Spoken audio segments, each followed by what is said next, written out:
G'day guys, ZiggyD here, and today I want to give you guys a look at the Enchanting and Transmorgification systems in Diablo 3 Reaper of Souls in the beta currently. Things might change, but it looks like this is pretty set in stone, and the system feels pretty complete and pretty solid. Straight up, I'm going to say that I really like this new Enchanting system especially. Transmog is good to have in the game, but the Enchanting system adds so much to Diablo 3 Reaper of Souls, and I think if they're really trying to push this idea of self-found for everyone goes self-found, and they're trying to take away a lot of the trading and things like that, then this is the best possible thing they can add to the game to support that.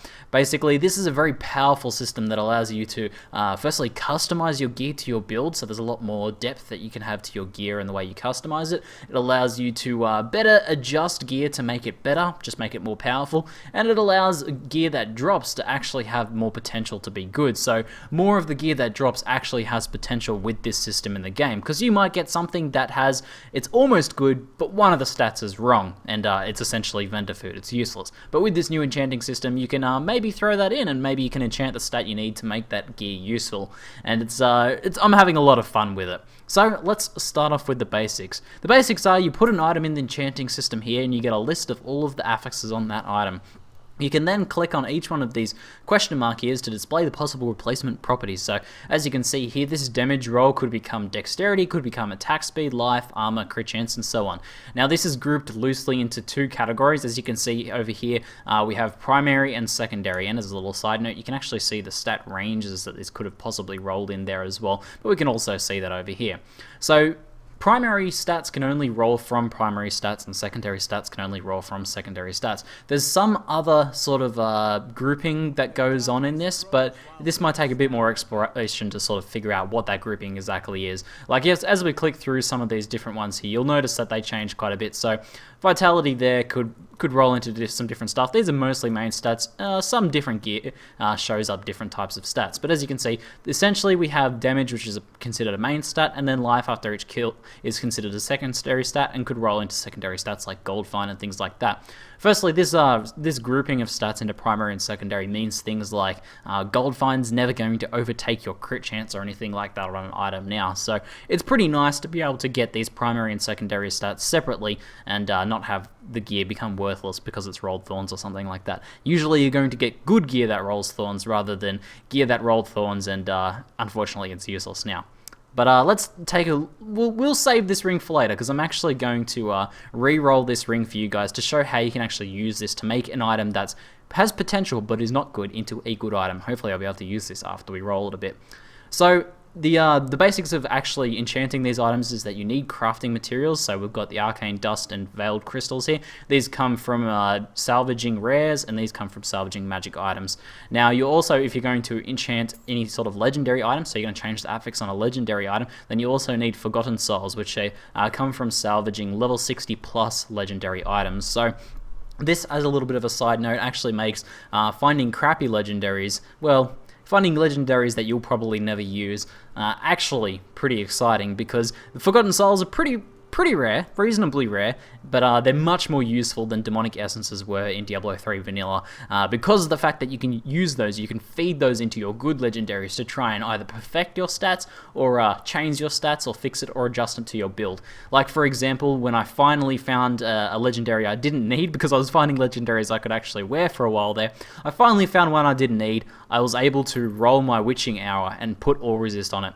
Now my Witching Hour is only, my level 60 item from vanilla, but still very good because it has attack speed, life and crit hit damage on it, things like that.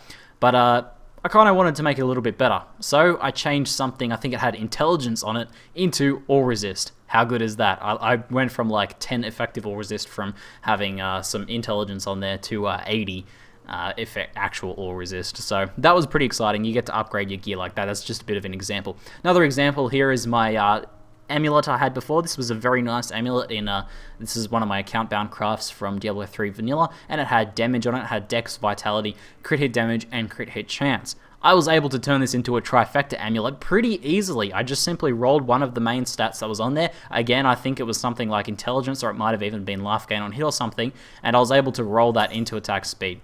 So let's talk about the two different types of enchanting that happens. The first is when you have a brand new item, so something you've found or something you've brought over from Diablo 3 vanilla. So for this ring example, I just found this on my very last farming run. You can see I have the option to replace every single stat on this item, and I can pick the one that I most want to change. Now, once I replace one of these stats, I can only then replace that same stat. And that's pretty important because you want to make the right decision first up. So for example, with these gloves here, I rolled crit hit damage from one of the stats I didn't need. Now if I had have, say, selected vitality, maybe I wanted to improve the amount of vitality I got, which is something you could do, then I wouldn't then later be able to add crit hit damage to this pair of gloves. So you want to choose that carefully, because as you can see now, all of these items that I've rolled on this, I haven't rolled this one, I haven't rolled this one yet, I've rolled this one, I can only then re-roll that same stat. Now this is fine if you put something in there that you want to kind of change around. So say physical resist here, maybe I find that, let's actually go back to this one. I've rolled fire resist. Maybe later on I'll find a legendary ring that lets me absorb and heal from fire damage. I'll probably then want to re-roll this fire resist into something like physical or arcane resist instead, so I can then better heal from that fire resist, because I don't want fire resistance if fire is healing me. So this is sort of an example of why you might want to re-roll these things. Or maybe just later you might want to come back to this, say this rolled 45 crit hit damage. Maybe I have a bit of extra gold and want to perfect my gear a bit better. I could roll this a couple times and try and get crit hit damage. Now I actually can show this, I'm just going to waste 60k to show something else here. Every time you roll, you get 2 extra stats and the same stat you already had. So the top stat here is the same stat we already had, so you're never going to go backwards. Now, as my other options, I have Crushing Blow or Regenerates Life, but they're not better than my crit hit damage, so I'm going to stick with my crit hit damage. Pretty good stuff, pretty good stuff. So let's actually roll 2 items, and if I think of anything else to talk about in this while doing this, I'll be able to do so. Now, the first one I think I wanted to do was, I think I wanted to re-roll one of my legendaries. Yes, I wanted to re-roll my Mempo. This has attack speed on it, life percent, and all resist. These are all still really good in Reaper of Souls, even at endgame, even though this helmet's pretty low level now. The fact that it has attack speed on it kind of makes it last pretty well. But I have a few options here. The dexterity rolls pretty low for Reaper of Souls. As you'll see, a lot of my other gear has like 500 dex on it. So one potential is I could try and re-roll this into a higher stat. I could try and roll dexterity, so a higher amount, or I could change it to vitality.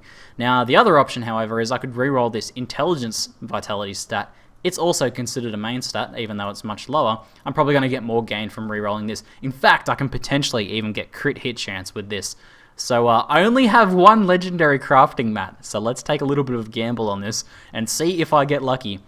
Enchanting an item will soul bind it to you. I'm glad I did this because that's an important note. Once you've enchanted something, even if it's a rare, rares will still be tradable in Reaper of Souls, although some legendaries won't be apparently.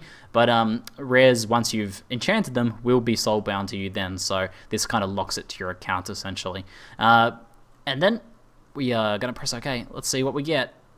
Oh, we got some vitality. That's okay. I'll go with the vitality for now. I do need a bit more survivability. I could take life on hit. That's pretty useful as well, but I think vitality is going to help me out a bit more. Let's see what my health goes to. Oh, 479. Nice stuff. So if I had some more legendary crafting mats, I could try and re-roll this a few times until I eventually got crit, and I might eventually do that, or maybe I'll find a helmet upgrade before then. We'll see. Now the next thing I wanted to do was I recently upgraded my boots, which broke my set combo for the Natalia's set. I had the boots as well before.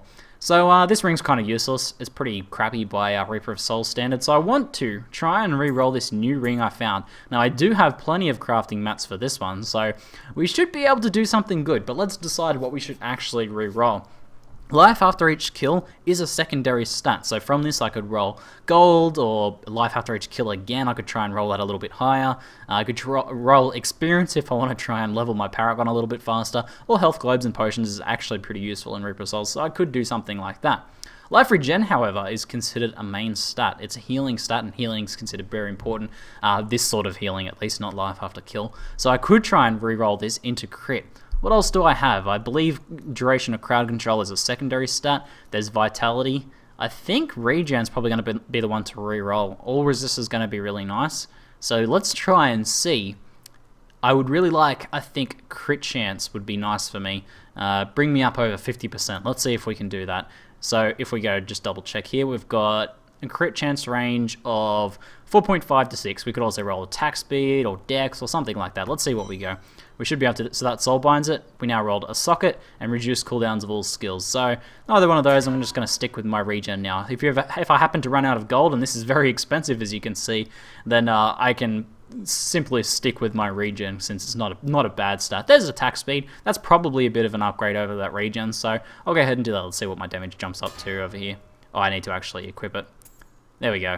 739 over there, but man, I really like some crit on there. I feel like that would be a lot better for me. So let's try and blow some of my hard-earned cash here. There we go. We've got a 4.5 crit chance roll, and that is actually, let's see how good that is. That's 4.5. Oh man, it's the lowest end. Now we could potentially try and re-roll this some more, but I think I might stick with that for now. It's okay. I think it's a bit of an upgrade over my Natalia's reflection at least, so I'm pretty happy with that.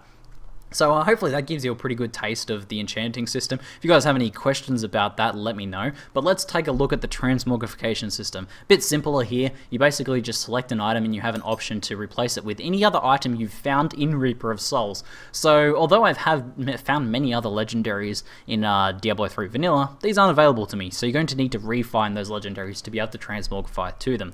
So I can get all my basic stuff like this. I could easily transmog my shoulders into any one of these. However, I like the Deathwatch mantles, they're pretty cool. Let's get those. Now the color of this, as a little side note here, is based on the color of the item you have. So this one should be dyed yellow, or it's, I can't see if it's, yeah, it's got Ranger's dye on it. Items drop with dye on them now, by the way. And so this is going to dye with Ranger, but we can go ahead and re-dye that black after, but we'll put the Deathwatch mantle on there. And as you can see, you have the option to change between all of these different things. I could change my chest to chainmail there, and all that sort of stuff. It's pretty basic stuff, and if you want to go ahead and dye that after that point, you can dye it. And you can see when something's been transmogrified based on here. All these PHs, by the way, are just placeholder art because they're not quite finished yet in the beta. But hopefully that covers it for you guys. I really like both of these additions. Transmog's pretty nice. It's nice to be able to have pretty sick looking characters now instead of our kind of clown suit dressed ones from Diablo 3 Vanilla. Something a lot of people wanted, that's for sure. And the new enchanting system I think is crucial for the new loot metagame of Diablo 3 Reaper of Souls and moving towards a much more self-found style of game. And this just makes it much more rewarding and much more deep. And I'm having a lot of fun with it, and it's going to be fun when I'm trying to plan out a little bit of a build soon, and I'll try and roll some build specific stats on here especially. Anyway, that's it for now. Hopefully you guys enjoyed it. I'm ZiggyD, and thanks for watching.